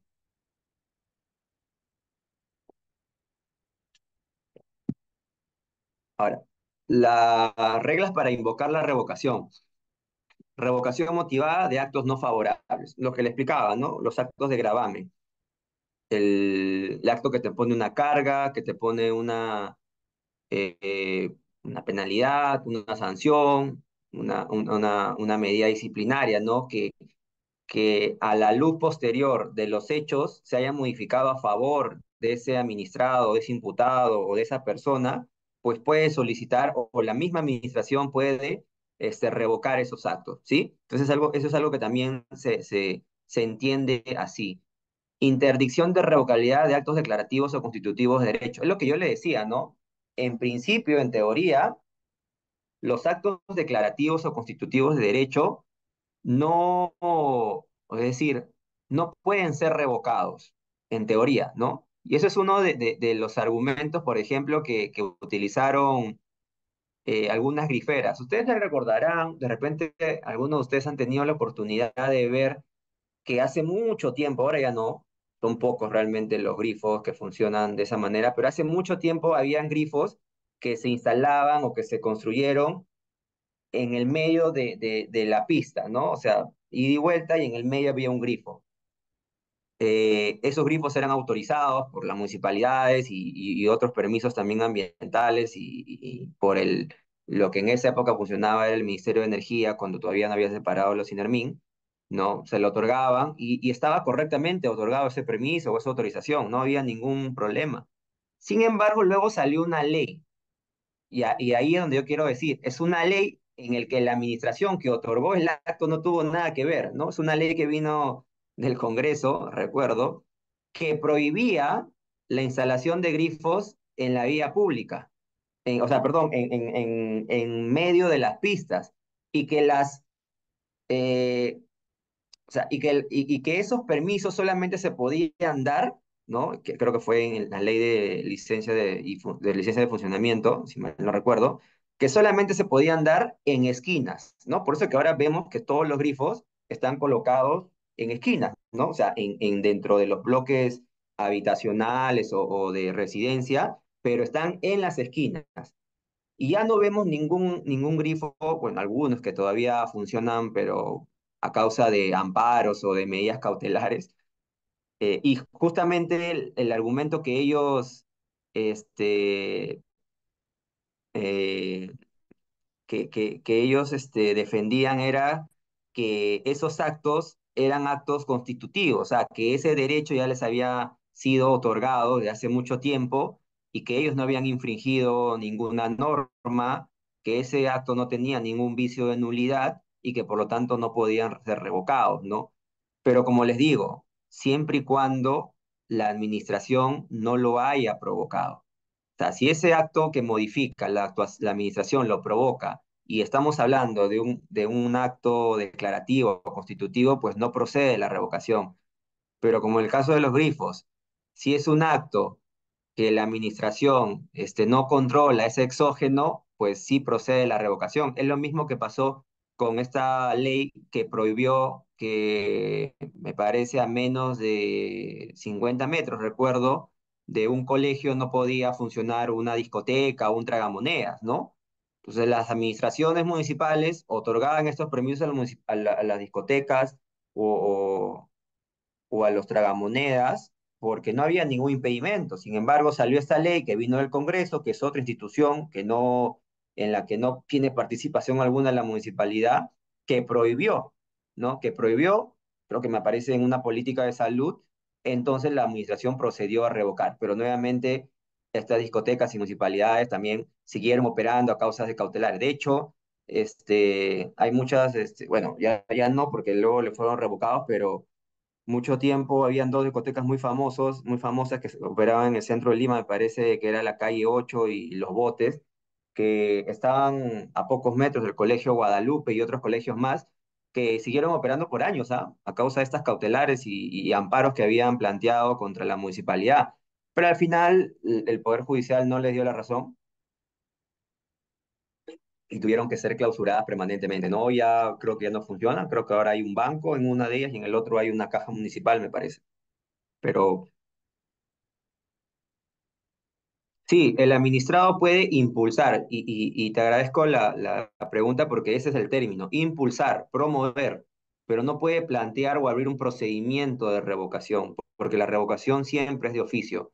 Ahora, también lo puede postular, ¿no? Lo puede postular, eso, digamos, la norma no lo prohíbe, la puede postular en un recurso administrativo, ¿no?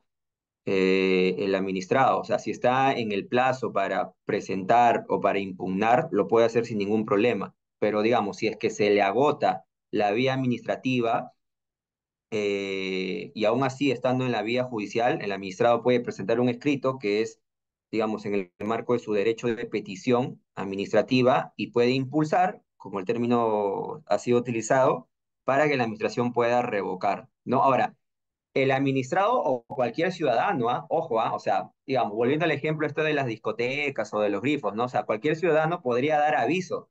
Digamos que esa es una facultad de todos nosotros, ¿no? Es inclusive hasta podría llamarse como un deber, ¿no? O sea, si yo conozco la ley, conozco la norma y veo que está funcionando una discoteca o un grifo a mitad de la pista, yo lo puedo impulsar sin necesidad de ser yo uno de los sujetos participantes, ni como el que recibe los efectos del el acto administrativo o de la administración pública, y lo puedo impulsar, ¿no? O sea, puedo, digamos, fotografiar, relevar todo un acervo documentario, presentar a la administración pública, pero eso no quiere decir que yo luego voy a ser parte o me van a convocar, simplemente lo estoy impulsando, ¿no? Ahora, más aún podría de repente tener sentido en el caso de que yo sea un administrado que ha tenido una carga y que por lo tanto desee impulsarlo, ¿no? Pero sí, sin ningún problema.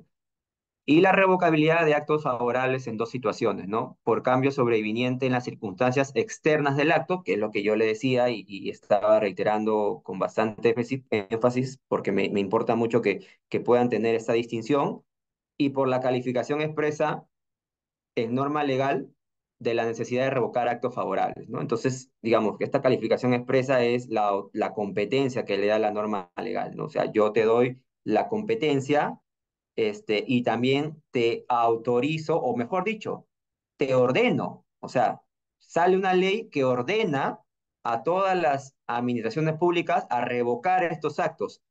Y ahí, digamos, ya no entra tanto la valoración o la calificación jurídica que puede hacer la administración pública, porque ya hay una orden que viene o que deriva de una ley. Y esa orden, digamos, se tiene que cumplir, ¿no? Más allá de que luego el administrado pueda interponer las acciones legales correspondientes, pero la autoridad recibe una orden que te dice revoca tal cosa, revoca todos los actos que entren en esta situación. Y la administración ya no puede hacer un análisis, simplemente tiene que revisar el supuesto hecho de la revocación expresamente indicada en la ley y confirmar o determinar cuáles son esos actos administrativos que encajarían en ese supuesto de hecho. Si encaja, se revoca. Ya no tiene que evaluar si es un acto externo, ya no tiene que evaluar si se está motivado en actos no favorables, sí, simplemente es por un mandato legal. Entonces, digamos que eso le simplifica más a la administración, pero digamos, el truco está en que muchas de esas leyes a veces son, o sea, la aplicación, ojo, ¿ah? La aplicación de esa ley no significa que el administrado lo va a consentir. De ahí que viene el tema de los amparos, ¿no? Por eso, volviendo al ejemplo de los casinos o de los grifos, ¿no? O sea, vino por una ley y la ley le decía a las municipalidades, revócame todos los permisos, autorizaciones, licencias que hayas concedido a este, negocios cuyo rubro, cuyo giro comercial sea el entretenimiento, casinos o venta de combustibles en tales lugares. Entonces las administraciones no tuvieron más opción que hacerlo, pero luego tenemos que evaluar ya la constitucionalidad de esa medida, ¿no? Que esa es otra cuestión ya más del plano de la razonabilidad, ¿no? Pero la administración simplemente se abocó a hacer lo que la ley le ordenaba, ¿no? Pero antes de pasar para los recursos, o sea, en el caso de la revocación no existe un plazo, o sea, es curioso que la ley no haya establecido un plazo para hacerlo. Digamos que esto sí se puede entender que es, o sea, de manera permanente y la razón que yo le encuentro es que no puede estar limitado a un plazo porque las circunstancias pueden cambiar en cualquier momento, ¿no? Pueden cambiar como que mañana, como que de acá a 20 años. Entonces, ponerle ese corset a la administración de decirle solamente tienes 3 5 años, ya le quita un poco el espíritu a la revocación, ¿no? Por eso es que la revocación no tiene un plazo como si lo tiene la nulidad, que sí tiene 2 y 3 años, 2 para la administración propiamente y 3 años para la revisión en vía judicial. Entonces, esa es la diferencia que también podemos encontrar entre una y otra figura. Y bueno, y por último, vamos a pasar a los recursos administrativos. Uy, perdón. Muy bien. Los recursos administrativos que se sustentan en la facultad de contradicción, ¿no? Tenemos, como yo les decía hace un momento, que equivocadamente hemos creído que la doble instancia judicial, la garantía famosa de la doble, de la pluralidad de instancia, es una garantía que se irradia en todas las disciplinas del derecho. Y no es así. O sea,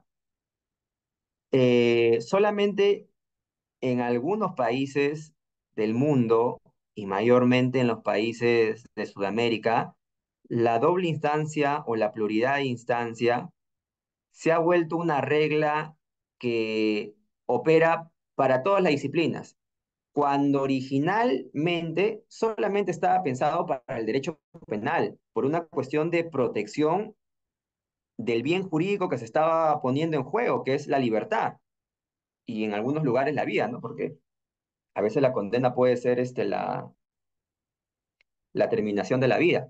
Y por esa razón es que se establece la revisión, por esa razón que se establece la doble instancia, porque le permite al imputado tener esa posibilidad de que se revise su caso si es que él ha encontrado que existe algún vicio de nulidad, ¿no? O alguna cuestión que por ahí no ha sido correctamente aplicada.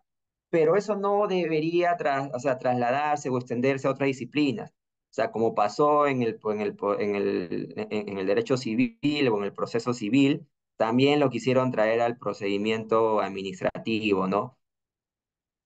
Y más que una garantía a favor del Estado, perdón, a favor del administrado, en realidad es una garantía o es una ventaja a favor de la administración pública, ¿no? Porque tengamos en cuenta que quien garantiza la juridicidad de los actos administrativos para el administrado es la administración de justicia, es decir, el poder judicial.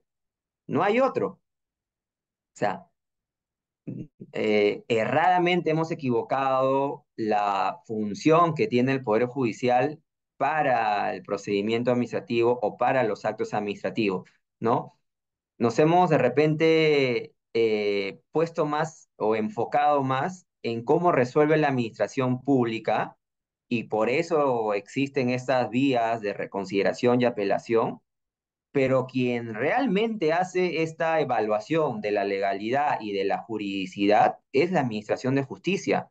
Entonces, es ella a la que nosotros deberíamos acudir directamente. Ahora, lo que pasa es que en la realidad, y eso también de repente puede jugar un poco a favor de que existan instancias de impugnación en la vía administrativa, es que nuestro Poder Judicial no está muy especializado a nivel técnico en derecho administrativo, ¿no? O sea, lo podemos ver en la conformación de los juzgados, de las salas, que son jueces que no son especialistas en el derecho administrativo. Algunos son laboralistas, otros son civilistas, otros son tributarios. Entonces, digamos que hay un poco de falta de solidez en cuanto a rigor de las decisiones judiciales, ¿no? Eso es algo que se detecta a simple vista, ¿no? O sea, hay pocos jueces que han sido realmente preparados o que han seguido una línea del derecho administrativo que puedan entender a nivel general, ¿no? Porque acuérdense que el derecho administrativo es muy amplio en sus vértices, ¿no? Es imposible que haya un solo abogado que sepa de todas las materias que se ven en el derecho administrativo, ¿no? Pero al menos tener conocimiento de los principios, de las generalidades, eso es fundamental y a veces en el Poder Judicial no observamos eso, ¿no? ¿Cuál sería la forma de contestar en el caso de que el administrado plantee nulidad a la resolución de sanción administrativa? Bueno, a ver, si el administrado plantea la nulidad, lo que tiene que hacer la administración, ya sea en vía de reconsideración o en apelación, es pronunciarse. O sea, la administración tiene el deber de pronunciarse, evaluar si es que los argumentos presentados por el administrado que postulan la aplicación de la nulidad o el ejercicio de la nulidad por parte de la administración tiene sentido. O sea, lo que no debe hacerse es simplemente no contestar. Porque eso ya invalidaría completamente el juicio y la motivación. O sea, debe haber una respuesta frente a la postulación que hace el administrado. Ahora, usted puede estar de acuerdo o en desacuerdo. O sea, puede ser que el administrado considere que se ha configurado algún hecho de nulidad. Sin embargo, usted puede estar en desacuerdo. Y ojo que no hay sanción disciplinaria por haber interpretado de una manera y que luego su superior jerárquico interprete de otra manera. No existe. Eso operaba antes, ¿no? Pero era un castigo demasiado injusto, ¿no? Porque limitaba un poco la interpretación o la labor hermenéutica que podía hacer un órgano de menor jerarquía. Entonces, puede como que consentirlo y darle la razón, como que no puede hacerlo, pero lo que no puede dejar de hacer es contestar. Ahora, el administrado tendrá todo su derecho en seguir cuestionando esto, pidiendo la nulidad y llevarlo inclusive al Poder Judicial, pero digamos, es el procedimiento. A ver, si la resolución de sanción del PAS se emitió y notificó después del plazo, la entidad al declarar la caducidad debe declararla sin efecto la resolución o la nulidad. O sea, a ver, dice, o sea, si la autoridad sobrepasa los 9 meses o excepcionalmente los 3 meses adicionales que pueden haberse ampliado y emite un acto, este acto solamente puede ser declarativo de caducidad. Es decir, la autoridad solamente puede decir o puede notificarle al administrado que ese procedimiento ha quedado archivado por haberse provocado la caducidad. Sin embargo, si ese acto administrativo da un sentido distinto al netamente declarativo de caducidad, ya es nulo. ¿Sí? Es nulo y usted lo puede impugnar, eso sí es importante porque muchas veces nos equivocamos y pensamos de que ya el mero hecho de que ese acto haya sido declarativo, o sea, lo digo como una cuestión de recomendación y de garantía, ¿no? Porque a veces nos confiamos muchas veces que con la percepción que nosotros tenemos de los efectos de la caducidad ya nos va a proteger, ¿no? Pero hay que seguir la discusión para mantenerlo vigente y en el Perú es mejor tenerlo por papel y expreso que simplemente hacernos una idea, ¿no? Entonces, volviendo al tema, para no irme por las ramas, si emite cualquier acto que no sea declarativo de caducidad, ese acto es nulo y usted está en todo su derecho de poder impugnarlo e inclusive llevarlo al Poder Judicial, ¿no? Ahora, si es que eso acaba en la vía administrativa, usted lo puede impulsar directamente ante la máxima autoridad y decirle, este acto es nulo porque sobrepasó los 9 meses, ¿no? Y así. Entonces, eso es importante también. Y también se ven otras cuestiones, ¿no? Como por ejemplo cuando eh, faltando poco tiempo para que cumplan los 9 meses, se emite un acto de ampliación, ¿sí? Se emite un acto de ampliación y a veces el acto de ampliación no está motivado y hace mención a que la administración o la autoridad está con mucha carga administrativa. Ya, eso no es una justificación válida y por lo tanto ese acto que amplía la caducidad no debería operar, pero de repente para la administración pública ya se extendió a 3 meses más o al tiempo que le haya indicado, ¿no? Y por eso que para ellos no ha caducado. Pero sin embargo, su interpretación, que es la correcta en mi criterio, de que esa referencia, motivación por carga procedimental no puede justificar la ampliación, luego va a poder revisarse en apelación normalmente o en la vía judicial y va a terminar determinándose de que ese acto era inválido, ¿no? Porque acuérdense que es una actuación de trámite y no se puede impugnar directamente eso, y por lo tanto la emisión del acto ya no va a ser posterior a esa ampliación, sino que va a ser un acto posterior y por lo tanto caduco, ¿sí? Entonces también se puede producir esa situación. Como le decía, ¿no? Más que nada es una carga para el administrado, porque debería ser una cuestión que el administrado pueda llevar directamente a la vía judicial y no como existen estos requisitos de que tienen que superar todas las vías previas para recién poder llevarlo al contencioso administrativo, ¿no?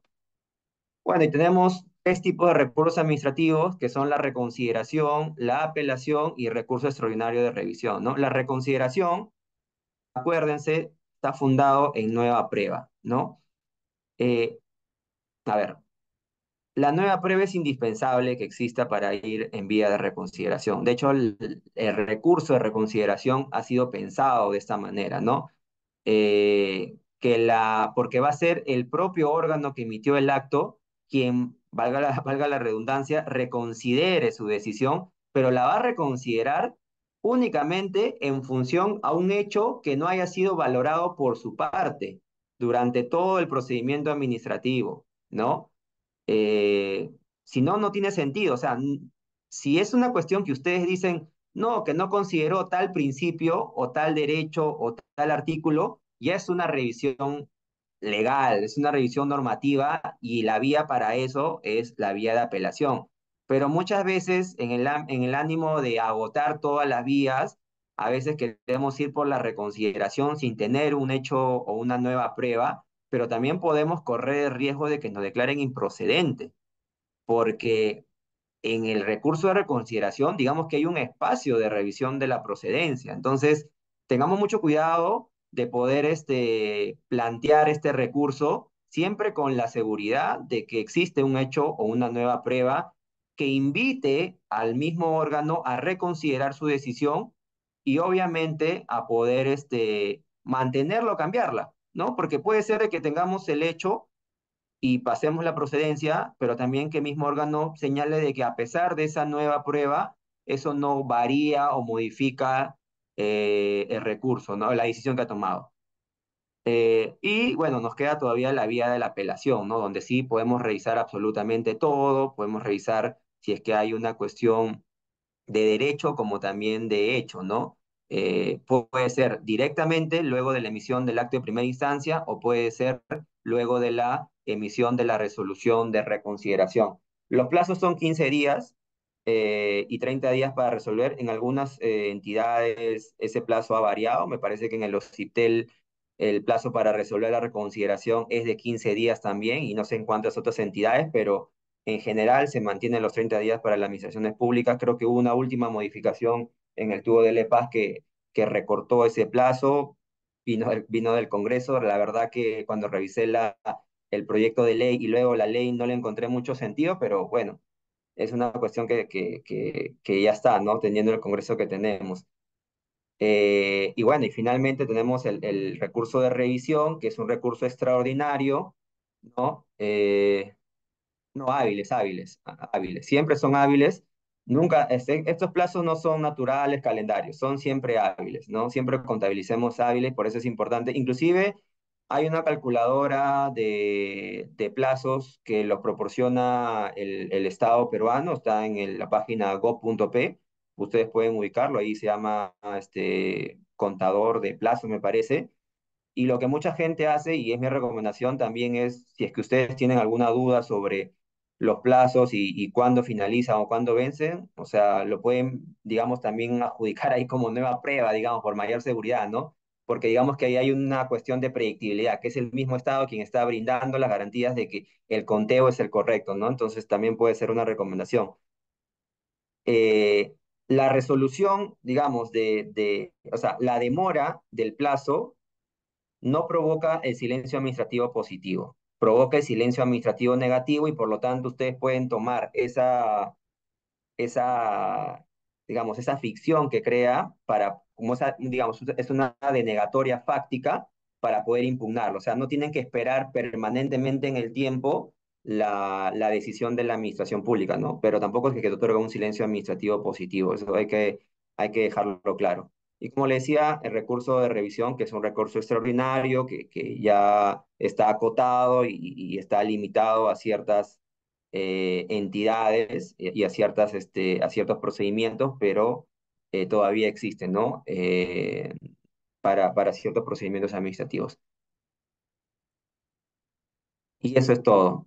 Muchísimas gracias por el tiempo que se me ha concedido. He sido muy estricto en cumplir las casi hora y 45 que se me ha dado, ya son las 9:10.